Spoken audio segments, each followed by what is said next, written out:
حضرت عمر کا زمانہ خلافت ہے اور ابو سفیان، اکرمہ بن ابی جہل، حارث بن ہشام، سہیل بن عمر، صفوان بن امیہ، یہ سارے سردار مکے کے آپ کے پاس بیٹھے ہوئے ہیں۔ اتنے میں حضرت بلال آئے تو آپ نے کہا آپ لوگ تھوڑا پیچھے ہو جاؤ۔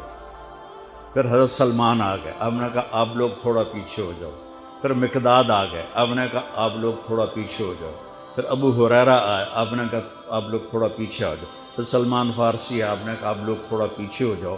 جیسے جیسے پرانے صحابہ آتے گئے ان کو ہٹاتے ہٹاتے جوتیوں تک پہنچا دیا۔ تو وہ غصے سے اٹھ کے باہر نکل گئے اور ابو سفیان کہنے لگے یہ کیا کیا ہے؟ عمر نے ہمارے ساتھ غلاموں کو آگے بٹھایا ہے اور ہمیں جوتوں پہ بٹھا دیا۔ تو سہیل ابن عمر کہنے لگے ابو سفیان، عمر کا قصور نہیں، ہمارا قصور ہے۔ ہم نے اسلام لانے میں دیر کی، انہوں نے جلدی کی، وہ آگے نکل گئے۔ اب یہ سرداران مکہ ہیں اور یہ فتح مکہ پہ ایمان لائے ہیں، لمبا زمانہ صحبت بھی نہیں ہے، پر قربان جاؤں سارے آپس میں کہنے لگے اگر جنت میں بھی پیچھے رہ گئے تو کیا بنے گا؟ سبحان اللہ۔ تو سارے واپس آ گئے، کہنے لگے عمر جو تو نے کیا ہمارے ساتھ ٹھیک ہے، لیکن ہمیں فکر یہ ہے کہ اگر ہم جنت میں بھی ایسے ہی تمہارے اس طرح پیچھے رہ گئے تو ہمارا کیا بنے گا؟ کوئی راستہ بتاؤ کہ ہم تم سے آگے تو نہیں نکل سکتے، برابر تو ہو جائیں۔ افراد تیار کی، افراد۔ آپ نے فرمایا کہ تم اللہ کے راستے میں نکل جاؤ، جس میں وہ نکلے تھے تم بھی نکل جاؤ، اپنی جانوں کے نذرانے دو تو انشاءاللہ ہمارے ساتھ ہو جاؤ گے۔ انہوں نے کہا ٹھیک ہے۔ تو یہ سارے حضرات مکہ آئے اور انہوں نے مکہ چھوڑا اور 400 قریشی نوجوان، 400 انہوں نے ہجرت کی، ملک شام میں جہاد ہو رہا تھا۔ جب حارث ابن ہشام، یہ کون ہے؟ یہ ابو جہل کے بھائی ہیں، چھوٹے بھائی، یہ ایمان لے آئے تھے فتح مکہ پر۔ ان کو چھوڑنے کے لیے مکے کا بچہ بچہ باہر نکلا، اور جب وہ مکے سے باہر آ گئے تو وہ سب رونے لگے کہ یہ تو اب واپس نہیں آئیں گے۔ تو حضرت حارث کھڑے ہو گئے اور فرمایا کہ میں تمہارا رونا دیکھ رہا ہوں، اللہ کی قسم مکے سے محبوب کوئی جگہ نہیں ہے، لیکن اللہ کے نبی کی آواز پر ہمارے نوکروں نے لبیک کہا اور وہ اتنا آگے جا چکے ہیں کہ اگر مکہ کے پہاڑ سونا بن جائیں اور میں سارے خرچ کر دوں تو میں ان کے ایک مٹھی جو انہوں نے اس وقت اللہ کے نام پہ خرچ کیا تھا میں اس کے برابر بھی نہیں پہنچ سکتا، ہم اپنی جانیں دے کر شاید وہاں تک چلے جائیں۔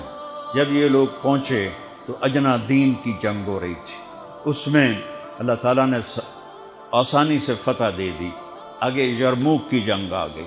یرموک کی جنگ میں عیسائیوں کا سردار تھا باہان اور 3 لاکھ کا لشکر تھا، اور صحابہ 36,000 تھے، اور ان کے امیر تھے حضرت خالد ابن ولید رضی اللہ عنہ۔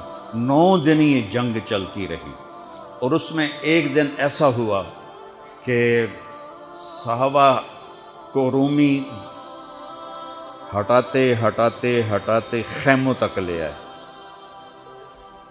تو ایک دم حضرت اکرمہ بن ابی جہل رضی اللہ تعالیٰ عنہ اپنے سر سے لوہے کی ٹوپی اتار کر پھینک دی اور اپنے تلوار کا جو وہ کور تھا اس کو توڑ دیا اور کہا کون ہے میرے ہاتھ پر موت کی بیعت کرتا؟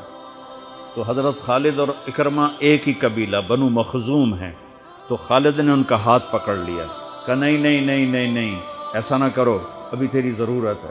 تو انہوں نے جھٹکا دے کر ہاتھ چھڑا کر الیک عنی،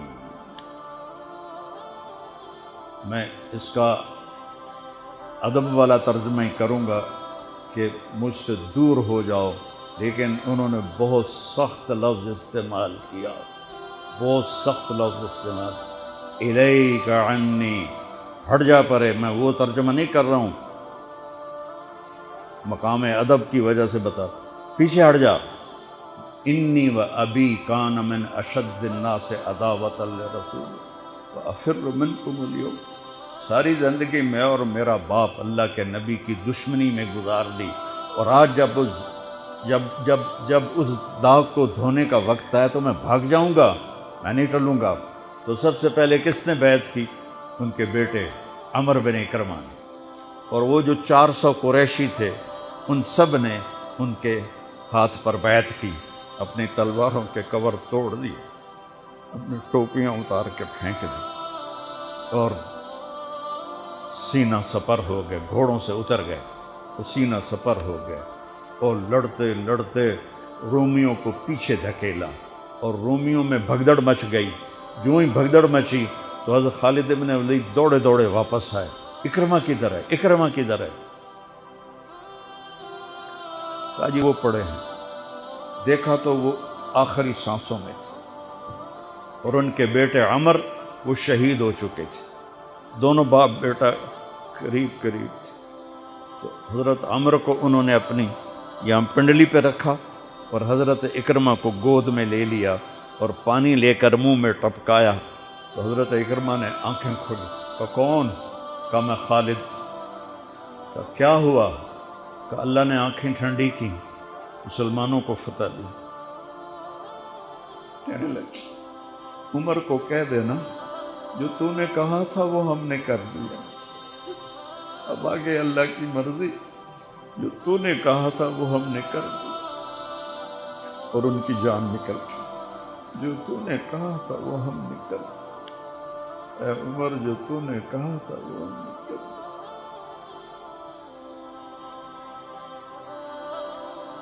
اور خالد بن ولید کو غصہ آ گیا، جوش آ، غصہ نہیں جوش آ گیا۔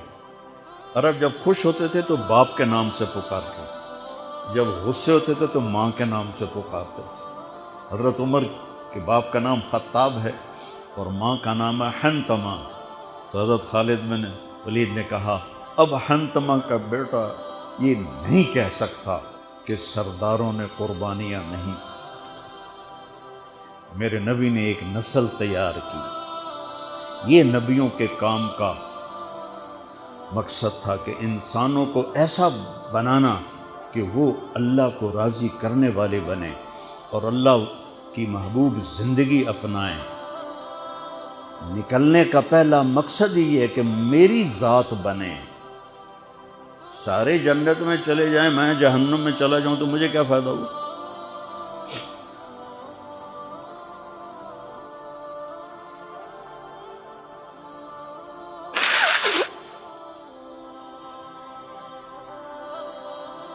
جنگ جاری تھی تو اگلے دن بہان نے جبلہ بن اہم غسانی کو بلایا۔ عرب میں 2 قبیلے بد نصیب نکلے جو ایمان نہ لا سکے، ایک بنو غسان، ایک بنو تغلب، یہ دونوں عیسائی رہے، ایمان نہیں لائے۔ بنو غسان اردن میں آج بھی آباد ہیں، وہاں بھی ایک شہر ہے کرک، وہاں ہماری جماعت گئی تھی، وہاں وہ کافی آباد ہیں۔ تو بہان نے اسے بلایا کہ تم ایسا کرو، تم آج اپنے عرب لشکر کو لے کر عرب لوہے کو کاٹے گا، ان پہ اٹیک کرو، پھر جب تم شکست دو گے پیچھے ہم آ جائیں گے۔ تو وہ 60,000 تھے عرب اس میں، اس کے غسانی اور باقی ملے ہوئے۔ تو یہ چونکہ آمنے سامنے لشکر تھے تو خالد بن ولید تک یہ خبر پہنچ گئی، ابو عبیدہ رضی اللہ تعالیٰ عنہ۔ ابو عبیدہ اس وقت امیر بن چکے تھے، حضرت خالد کو حضرت عمر نے ہٹا دیا تھا۔ تو حضرت خالد نے ابو عبیدہ سے کہا مجھے 30 آدمی دے دو، میں ان 60,000 کا مقابلہ کروں۔ تو ابو سفیان رضی اللہ تعالیٰ عنہ کہنے لگے مذاق کر رہے ہو یا سنجیدہ ہو؟